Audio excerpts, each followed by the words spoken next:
আমরা যে আভাস পাচ্ছি জয় আমাদের সুনিশ্চিত। ওই 10 বছর যে বোবা এমপিকে আপনারা দেখেছেন, সেই বোবা এমপি আর পাঠাবেন না।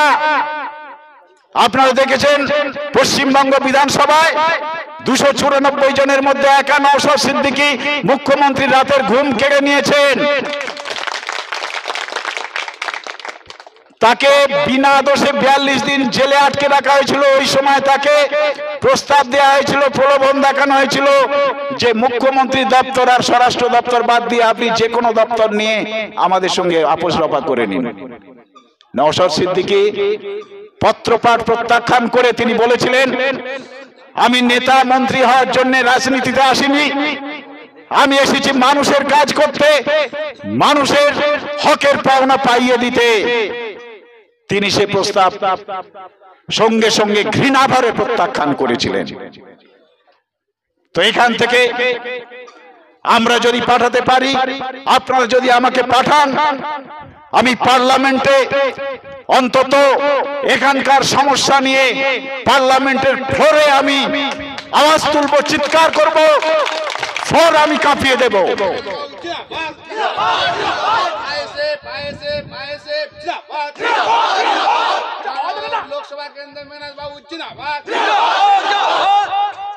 আমি আপনাদের কথা দিয়ে যাচ্ছি, আপনাদের সমস্যা নিয়ে আমি পার্লামেন্ট কাঁপিয়ে দেব।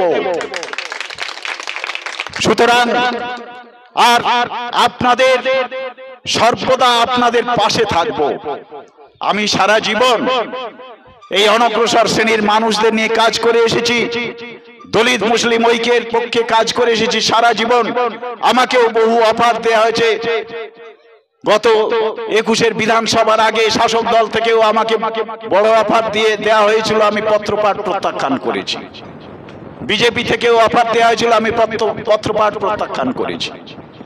আমি গত বিধানসভা ভোটে আমি ক্যানিং পশ্চিমের আইএসএফ এর আমি প্রার্থী ছিলাম। এবারে দল আমাকে প্রার্থী করেছে। এখানে আমাদের সব কর্মী, আপনারা মানুষের কাছে অত্যন্ত বিনীতভাবে তাদের আশীর্বাদ প্রার্থনা করবেন। আমরা পেশি শক্তি প্রয়োগের বিরুদ্ধে, অর্থশক্তি প্রয়োগের বিরুদ্ধে, আমরা সুস্থ গণতান্ত্রিক ব্যবস্থা প্রতিষ্ঠার পক্ষে দৃঢ় প্রতিজ্ঞ। এই কথাটা মানুষকে বোঝাতে হবে। মানুষের হকের পাওনা পাইয়ে দিতে আমরা দৃঢ় প্রতিজ্ঞ, এই কথাটা মানুষকে বোঝাতে হবে। মানুষকে সঙ্গে নিয়ে আমরা ভোট করব এবং আমরা নিশ্চয়ই আমরা সফল হব, এই প্রতিজ্ঞা নিয়ে আজকের আমাদের বেরোতে হবে। সেখানে আমাদের ইতর প্রাণীর পর্যায়ভুক্ত করে রাখা হয়েছিল, এরা আবার সেই মনুসংহিতার যুগে আমাদের ফিরিয়ে নিয়ে যেতে চাচ্ছে। এবং এই সাম্প্রদায়িক বিজেপি, এরা দলিত আদিবাসীদের বলবেন তাদের সমস্ত ক্ষমতা, তাদের যে অধিকারগুলোকে নস্যাৎ করেছে, আদিবাসীদের অরণ্যের অধিকার এবং তপশিলি জাতির ছেলে মেয়েদের স্কুল কলেজে অধ্যাপনা করার অধিকার, তাদের উচ্চ শিক্ষায় গবেষণা করার যে স্কলারশিপ, সবগুলো ছেঁটে দিয়ে ওই কলেজ বিশ্ববিদ্যালয়গুলোতে এদের উপর যে অত্যাচার হয়েছে, অত্যাচার সহ্য করতে না পেয়ে রোহিত ভেমুলাদের মতো বহু ব্রিলিয়ান্ট ক্যারিয়ার তারা আত্মহত্যার পথ বেছে নিয়েছে। এরা মানুষ কি খাবে সেটাও এরা ঠিক করবে, কি পড়বে সেটাও এরা ঠিক করবে। মিথ্যে অপবাদ দিয়ে, গোমাংস রাখার মিথ্যে অপবাদ দিয়ে আকলাককে পিটিয়ে মারা হয়েছে, মোহাম্মদ জুনেদকে পিটিয়ে মারা হয়েছে নৃশংসভাবে। তারা আবার ভোট চাইতে আসছে। প্রশ্ন করবেন, আপনারা এই যে জয় শ্রীরাম ধ্বনি দিচ্ছেন, রাম শ্রীরাম কেন সম্মুখকে হত্যা করেছিলেন? এই প্রশ্নটা করবেন তো, এই প্রশ্নটা করবেন। আমার স্কুলে আমার একজন কলিগ এই আরএসএস এর মানে রাজ্যের একেবারে কর্ণধার, তাকে আমি প্রশ্ন করেছিলাম যে আপনারা রাম রাম নিয়ে এত চিৎকার করেন, রাম কেন বালি বধ সেটা আলাদা, সেটাও তো আছে। বালিকে বধ করলেন আর বালির ছেলে অঙ্গদ সে হয়ে গেল রামের প্রধান সেনাপতি।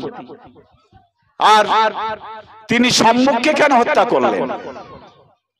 জোকের মুখে লবণ পড়ে গিয়েছিল, কোনো উত্তর দিতে পারেননি। আমি বলি উত্তর আপনাদের কাছে নেই। সম্মুখ শূদ্র হয়ে অস্ত্র এবং শাস্ত্র চর্চায় সে এমন একটা জায়গায় গিয়েছিল, সে একেবারে শীর্ষে উঠেছিল। তাই তাকে ওই রামচন্দ্রের নির্দেশে তাকে তিনি যখন তপস্যারত অবস্থায় তাকে পিছন থেকে তার শিরচ্ছেদ করা হয়েছিল। তাই যে তপশিলি জাতিরা, শিডিউল কাস্ট, যারা বিজেপি বিজেপি করে ঝাঁপাচ্ছে, এদের বোঝাতে হবে। জয় শ্রীরাম বলে আকাশ বাতাস ফাটাচ্ছে, এদের বোঝাতে হবে বিজেপিকে সমর্থন মানে আপনারা যে দু পায়ে হেঁটে চলছেন, সেই পা দুটো নিজের হাতে কুড়ুল দিয়ে কেটে ক্লাস দিয়ে চলতে চান, তাহলে বিজেপিকে ক্ষমতায় আনুন। এইগুলো আমাদের এই প্রধান শত্রুদের সম্পর্কে মানুষদের অবহিত করতে হবে। আর সবচেয়ে বড় কাজ যেটা করতে হবে, আমাদের মায়েদের বোঝাতে হবে 500,000 টাকা লক্ষ্মীর ভান্ডার দিয়ে আপনার সন্তানের শিক্ষা, চিকিৎসা, চাকরির অধিকার সমস্ত কিছু নস্যাৎ করেছে। আপনার সন্তানের ভবিষ্যৎ আজ কি হয়েছে? হয় যদি মেহনত করে বাঁচতে চায়, সসম্মানে বাঁচতে চায়, তাকে পরিযায়ী শ্রমিক হয়ে দালাল মারফত ভিন রাজ্যে অথবা বিদেশে যেতে হবে, যেখানে প্রতিনিয়ত প্রতারিত, অত্যাচারিত এবং মানুষ খুন হয়ে যাচ্ছে। আর না হলে দিদিমণি যে মদের ফোয়ারা ছুটিয়েছেন, মদের টাকায় রাজ্য চলছে, পাউচ প্যাকেট ঘরে ঘরে পৌঁছে দিয়েছে। এখন সেই পাউচ প্যাকেট চলে যাচ্ছে স্কুলে, ছাত্রদের স্কুল ব্যাগে চলে যাচ্ছে, স্কুলে যাচ্ছে, শিক্ষা প্রতিষ্ঠানে যাচ্ছে। আমি শিক্ষক হিসাবে অত্যন্ত লজ্জিত। আজ শিক্ষা দপ্তরটাই জেলে, খাদ্য দপ্তর জেলে, সমস্ত দপ্তরই জেলে যাবে। এত কেলেঙ্কারি হয়েছে, কেলেঙ্কারিতে নিমজ্জিত এই সরকার। এই সরকারকে শুধু মানে হটানো নয়, এদের একেবারে বিসর্জন দিয়ে দিতে হবে, যাতে আর এরা মানুষের কাছে কোনোদিন এদের এই কালো মুখ নিয়ে না দাঁড়াতে পারে। তাই আমাদের মা বোনেদের বোঝাতে হবে, আপনি যদি আপনার সন্তানের ভবিষ্যৎকে নিজের হাতে শেষ করতে চান, তাহলে তৃণমূল অথবা বিজেপিকে আপনার ভোট দিতে হবে। আর যদি নিজের সন্তানের ভবিষ্যৎকে সুনিশ্চিত করতে চান, তাদের একটা আদর্শ বসবাসের জায়গা যদি দিতে চান, তাহলে আইএসএফ কে বেছে নিতে হবে। আইএসএফ সেই ব্যবস্থা করার জন্য দৃঢ় প্রতিজ্ঞ। আজ নওশাদ সিদ্দিকীর কথা দলিত, আদিবাসী, সংখ্যালঘু থেকে সমস্ত মানুষের মনে দারুণভাবে আকৃষ্ট করেছে। তারা শুধু অপেক্ষায় আছে। আমাদের কর্মীদের আমি বলবো, আপনারা ছড়িয়ে পড়ুন। আজ থেকে দিন রাত পরিশ্রম করে সামনে কয়েকটা দিন সময় রয়েছে, ভাবতে হবে। প্রথম ফেজেই আমাদের ভোট, অর্থাৎ 19 এপ্রিল আমাদের ভোট। 19 এপ্রিলের মধ্যে আমাদের প্রচার কাজ সমস্ত সেরে নিতে হবে। মা বোনেদের বোঝাতে হবে, মহিলা টিম করতে হবে, কেননা মহিলা ভোট 50%। সেখানে ওই লক্ষ্মীর ভান্ডারের 1000 টাকা পেয়ে মায়েরা আহ্লাদে আটখানা, এদিকে তার সন্তানের ভবিষ্যৎ শেষ। আর প্রায় 7 লক্ষ কোটি টাকা সরকারি ঋণ নিয়ে মাথা পিছু আমাদের 1 লক্ষ টাকা সরকারি ঋণ চাপিয়ে দিয়েছে। আজকের যে শিশুটা ভূমিষ্ঠ হচ্ছে, সে মাথায় 1 লক্ষ টাকা সরকারি ঋণ নিয়ে জন্মাচ্ছে। মায়েদের বোঝাতে হবে, এই ঋণ মুক্ত করতে গেলে আপনাকে আইএসএফ কে বেছে নিতে হবে। আইএসএফ এটা করবে, আইএসএফ এটা করতে বদ্ধপরিকর। মহিলাদের বোঝাতে হবে, মহিলা টিম করে মহিলাদের বোঝাতে হবে, অবিলম্বে আপনারা মহিলা টিম করবেন। করে তারা যেন পাড়ায় পাড়ায় ঘুরে মহিলাদের বোঝান একেবারে কোনো ভোট, আমাদের কোনো ভোট, এই অনগ্রসর শ্রেণীর মানুষের কোনো ভোট যেন এই তৃণমূল অথবা বিজেপির দিকে না যায়, সেই নিয়ে আপনারা কিন্তু ঝাঁপিয়ে পড়বেন ময়দানে এবং সেটা আপনাদের করতেই হবে। আমি সবাইকে আমার আন্তরিক অভিনন্দন জানিয়ে আজকের আমার সংক্ষিপ্ত বক্তব্য শেষ করছি। আইএসএফ জিন্দাবাদ, নওশাদ সিদ্দিকী জিন্দাবাদ।